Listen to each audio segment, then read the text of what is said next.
여러분 안녕하세요. 또리쌤입니다. 자, 오늘도 반갑게 만나뵈러 왔습니다.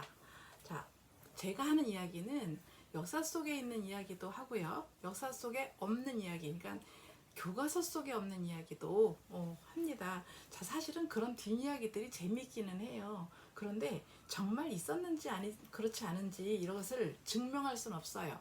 개인적인 기록이나 증명되지 않은 그런 이야기들도 있기 때문에 그냥 그 시대에는 이런 이야기들도 전해져 내려오는구나. 그러면 이 이야기들 속에서 그 시대를 좀 상상해보고 유추해보는 이런 시간들을 좀 만들어보고자 이제 그렇게 생각하시면 될 것 같아요.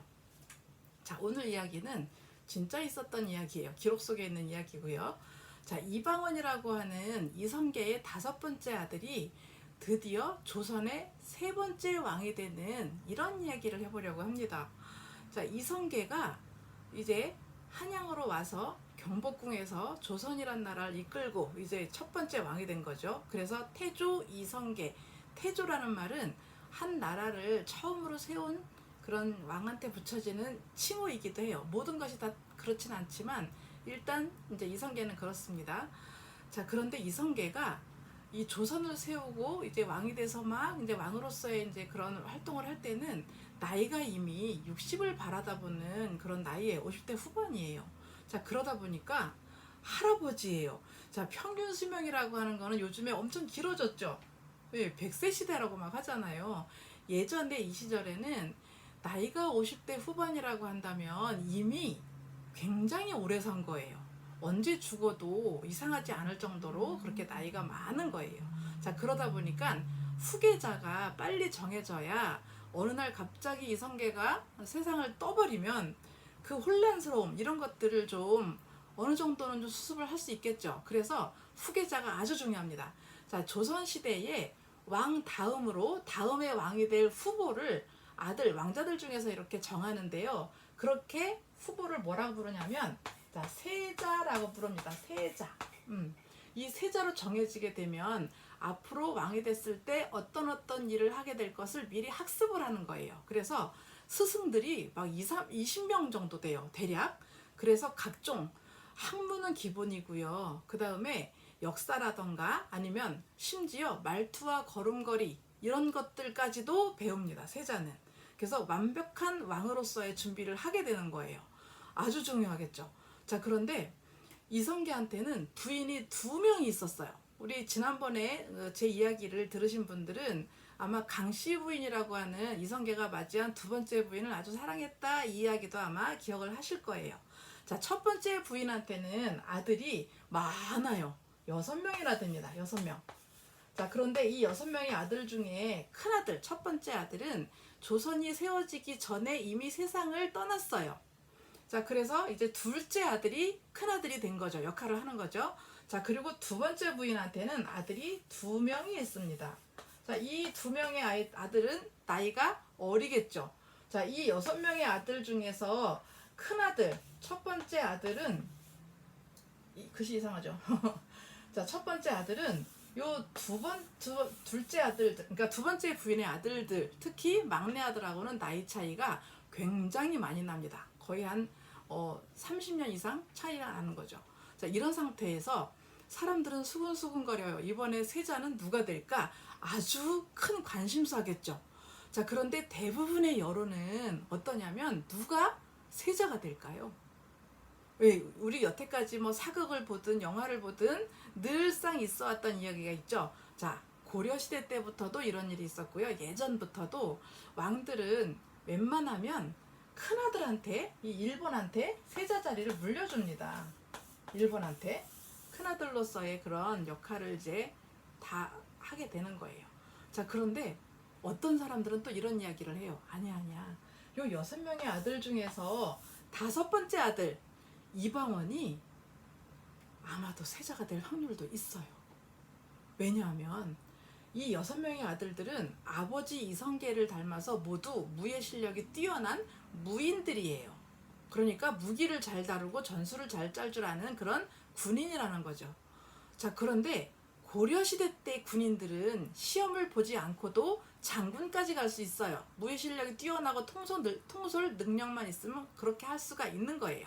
자, 그러다 보니까 과거 시험이라고 하는 시험을 치르고 관리가 된 문신들은 무신들을 은근히 무시를 해요. 실제로 같은 계급이라 하더라도 문신이 살짝 더 우대를 받았어요. 자, 그러다 보니까 이성계는 자식들이 6명이나 있는 자식들이 모두 무인기지를 가지고 과거 시험 보지 않고 군인이 되었으니 문신들을 만났을 때는 살짝 기가 죽는 것도 좀 사실이에요. 자, 그런데 5번째 아들 이방원은 유일하게 과거 시험에 합격했어요. 얼마나 자랑스러울까요? 막 다니면서 막 자랑을 막 해요. 와, 내 아들이 무술 실력도 좋고 공부도 잘하고 얘는 문무를 모두 겸비한 아들이야. 더군다나 이성계가 조선의 왕이 될 수 있을 때, 왕이 되었을 때 이방원의 공이 가장 컸다고 볼 수도 있어요. 자, 선주교라고 하는 다리에서 정몽주를 제거를 해서 가장 큰 정적을 제거해서 이성계가 조선을 세우는데 아주 큰 역할을 했고요. 자, 그러다 보니까 각종 위험한 상황에서도 이성계를 구원한 사람도 이 머리 좋은 이방원이라는 거죠. 자, 그래서 사람들은 수근수근 할 수밖에 없는 거예요. 아유, 아무리 큰아들이 중요해도 이렇게 공이 많은 이방원을 무시할 수는 없지. 똑똑하고 능력 뛰어난 사람이 왕이 되는 것도 좋은 일이니까 막 이렇게 얘기들을 해요. 자, 그런데 결과는 모두의 예상을 뒤엎어버렸어요. 짐작하시겠죠? 이 정도면. 그쵸? 요 2명의 2번째 부인의 아들 그 2명 중에 하필 막내 아들 방석이라는 사람이 세자로 책봉이 된 거예요. 어이가 없는 상황이 벌어진 거예요. 특히 이방원 입장에서는 정말 어이가 없어요. 그래서 막 그 분노를 정말 이기지 못하고 아버지한테 가서 막 따지다가 궁궐 바깥으로 쫓겨나요. 어디 아버지가 하는 일에 아들이 돼서 감나라 배나라 감히 이러면서 쫓겨나게 돼요. 불만이라는 것은 수그러들지 않고 커지기 마련입니다. 그럴 수밖에 없겠죠. 자, 여기에서 이 방석이라고 하는 가장 막내 아들이 세자로 책봉되는데 가장 큰 역할을 했던 사람들이 둘이 있습니다.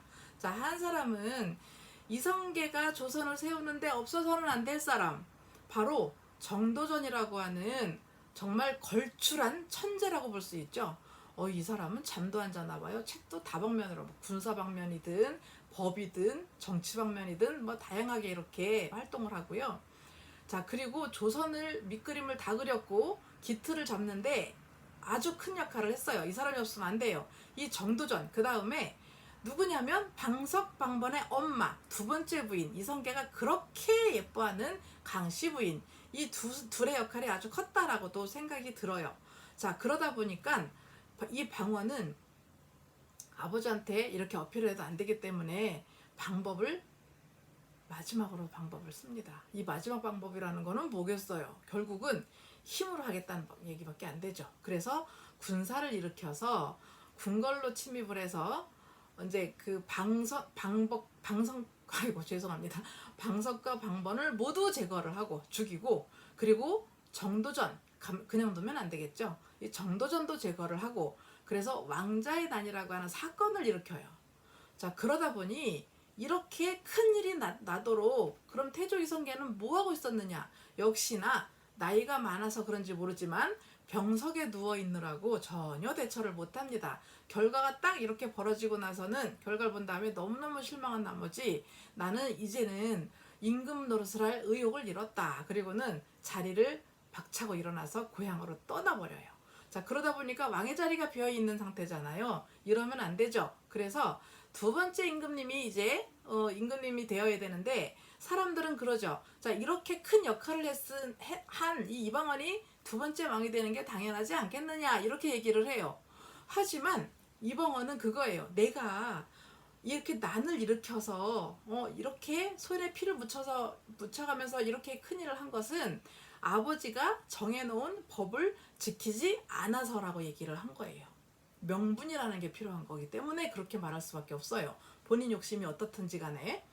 자, 그러다 보니 그 법이라는 게 뭐냐면 왕위는 세자는 맏아들이어야 된다. 이게 법인데 어찌 아버지께서는 그걸 무시하십니까? 이러면서 난을 일으켰던 거죠. 그런데 본인 다섯째 아들이 그 다음에 왕이 된다면 명분상에서도 굉장히 뭐 말이 안 되는 얘기죠. 그렇죠? 그렇기 때문에 마음은 어떨지 모르지만 본인이 왕을 할 수는 없습니다. 당장.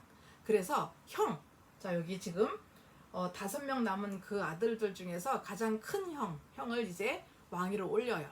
그래서 이 두 번째 아들이었던, 그러니까 형이 죽고 나서 실질적으로 맏아들 역할을 했던 이제 사람이 왕이 됩니다. 그 왕이 바로 두 번째 임금인 정종대왕이에요. 근데 이 정종은 아들도 없어요. 부인과 사이가 좋아서 맨날 부인하고 같이 놀거나 아니면 축구를 좋아해서 맨날 축구를 하는데, 그거는 하고 싶어서 했다기보다는 방원 동생이 너무 무서운 것도 있어요. 아무리 이 큰 형이라 하지만 동생이 무서운 건 사실이에요. 막 사람들을 제거해가면서 권력을 잡는 것을 보고, 실질적으로 그리고 지금은 허수아비 왕으로 앉아있을 뿐이지 어떤 역할들은 다 방언이 할 거 아니에요. 그래서 방언을 양자로 입적을 시키면서 세자로 삼습니다. 이것은 주변 세력들의 압력도 있었어요. 분명히. 자, 그 다음에 머지않아서 몇 년, 그러니까 한 1, 2년, 2년도 되지 않아서 이방원을 드디어 이제 왕으로 만들어주고, 내가 너에게 이제 왕위를 물려주겠다. 나는 뒤로 물러나서 그냥 편안히 살을란다. 그리고 뒤로 물러나요. 그래서 이방원이 결국은 조선의 세 번째 왕이 됩니다. 자, 태종 이방원이라고 하고요. 이방원이 왕이 됐을 땐 그래서 궁궐에 이제 비록 뭐 아버지는 궁궐 밖으로 나가 있긴 하지만 왕이 2명이나 있어요. 자, 왕이 됐을 때 그 현재 왕은 그냥 임금 왕이라고 부르잖아요. 그렇지만 과거의 임금, 지금은 왕자리를 내려놓은 사람을 상왕이라고 합니다. 상왕. 자, 그런데 상왕이 2명이나 있는 꼴이에요. 그래서 아버지는 클 태자를 써서 태상왕이라고 하고, 형은 그냥 상왕, 그러면서 두 분의 왕을 모시게 된 거죠. 결국 이방원이 조선의 세 번째 임금이 되면서 오늘 이야기는 이렇게 막을 내리게 됩니다, 여러분. 자, 오늘 이야기는 야사가 아니라 정사입니다. 실제 있었던. 자, 그래서 이런 정사도 섞어가면서 얘기를 하기 때문에 우리 이야기는 내용도 풍부하고 깊이도 있고 재미도 다, 그러니까 3마리 토끼를 잡으려고 합니다.